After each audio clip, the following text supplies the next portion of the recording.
6 years ago this January, 2 sentences on Instagram ended the version of the royal family the world had grown up watching. No press conference, no palace statement first. Just a post, on a Wednesday evening, that the family itself hadn't fully signed off on. And what's happened in the 6 years since, including this very week, traces back almost in a straight line to that one decision. Let's go back to the day it actually happened, and then bring it all the way forward to right now. Good evening, everyone, and thank you very much for being here for Sentebale, a charity that myself and Prince Seso created all the way back in 2006 to honour our mother's legacy in supporting those affected by HIV and AIDS. Before I begin, I must say that I can only imagine what you may have heard or perhaps read over the past few weeks. So, I want you to hear the truth from me, as much as I can share, not as a prince or a duke, but as Harry, the same person that many of you have watched grow up over the last 35 years, but now with a clearer perspective. The UK is my home, and a place that I love. That will never change. I've grown up feeling supported from so many of you, and I watched as you welcomed Meghan with open arms, as you saw me find the love and happiness that I'd hoped for all my life. Finally, the second son of Diana got hitched. Hooray. I also know that you've come to know me well enough over all these years to trust that the woman I chose as my wife upholds the same values as I do. And she does. And she's the same woman I fell in love with. We both do everything we can to fly the flag and carry out our roles for this country with pride.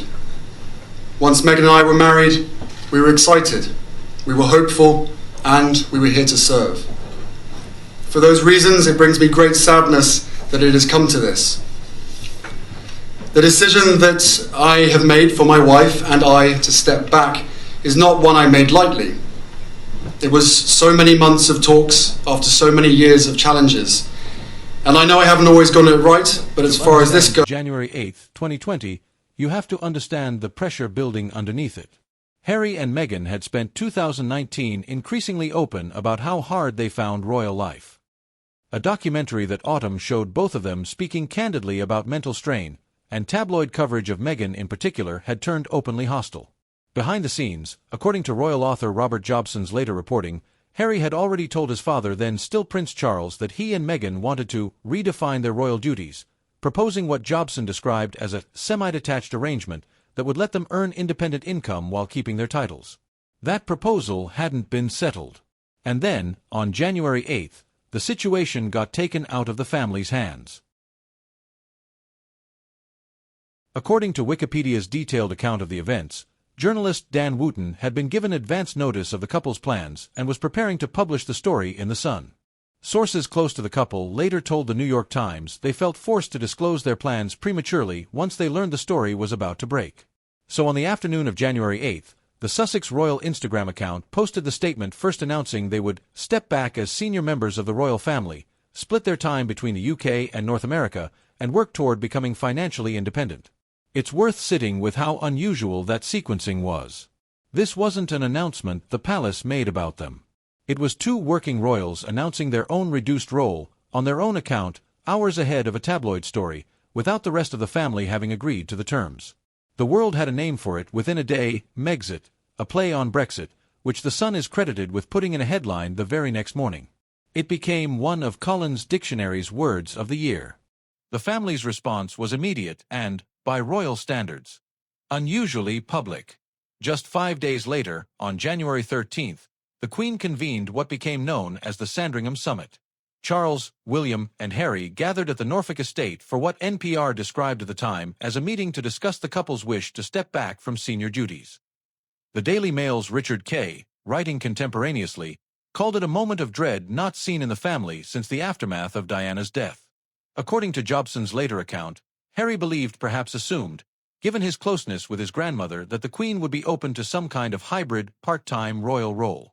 She wasn't. Jobson quotes the outcome bluntly: no halfway role was possible. They were either in or out. The Queen was reportedly sympathetic to Harry's stated struggles, but unwilling to accept an arrangement that looked like the family profiting from royal status while stepping away from royal duty.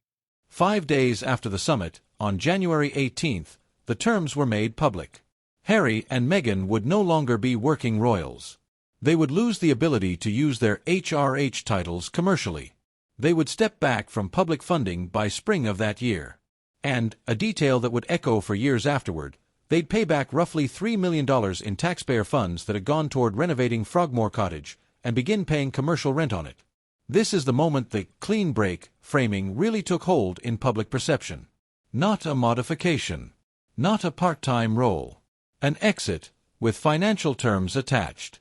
One day after those terms were confirmed, Harry gave what's probably the most personal public accounting he's ever given of that decision. A speech at a Centrebale charity dinner in London on the night of January 19th.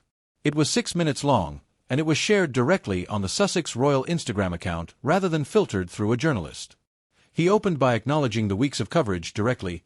"I can only imagine what you've heard or perhaps read in the past few weeks," he told the room, before adding that he wanted them to hear the truth, not as a prince or a duke, but as Harry.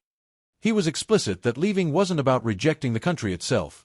He said the UK remained his home, a place he loved, and that it would never change. But he also made clear the decision hadn't been made lightly or without exhausting the alternatives. The phrase that made headlines from that night was his insistence that there had been no other option left to them. That speech is worth remembering because it's the emotional register the whole story has lived in ever since. Not, "we don't want this life," but, "we tried to make a version of this life work, and were told we couldn't." Now here's where this gets genuinely relevant to what's happening right now, because almost every major Harry headline since 2020 is downstream of that one unresolved tension from the Sandringham summit, the question of what a partial, part-time relationship with the institution actually looks like. The security question is the clearest through line. When Harry stepped back, his automatic government-funded protection went with it. The Royal and VIP Executive Committee placed him in what's been described as an exceptional category, reviewed case by case rather than guaranteed. That single structural decision from 2020 is the direct root of the story dominating headlines this July. Harry back in the UK for Invictus Games events, without Meghan and the children, after Ravek again declined to restore his automatic protection. A source told Vanity Fair's Katie Nicholl he was devastated and close to tears over it. And it's not just security. The financial independence Harry asked for in 2020 is the same independence now being scrutinized. Archewell, the foundation built to fund that post-royal life, has drawn real questions this year from the non-profit watchdog Charity Watch about board transparency and unreleased audits, separate from the debunked missing millions claims that also circulate. The legal battles Harry has fought since leaving, including a UK privacy lawsuit against the Daily Mail's publisher that he lost this July, becoming the first senior royal to testify in court in over a century according to one royal expert's assessment, are a version of the same fight the 2020 statement was trying to end: control over how his life is covered and protected. And the family dynamic itself has settled into exactly the shape the Sandringham summit set up.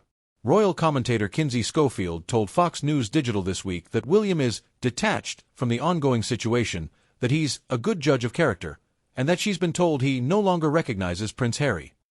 Whether or not you take that literally, the pattern is the same one that's held since 2020. Harry pushing for engagement and resolution, the institution, and increasingly William specifically, choosing distance instead.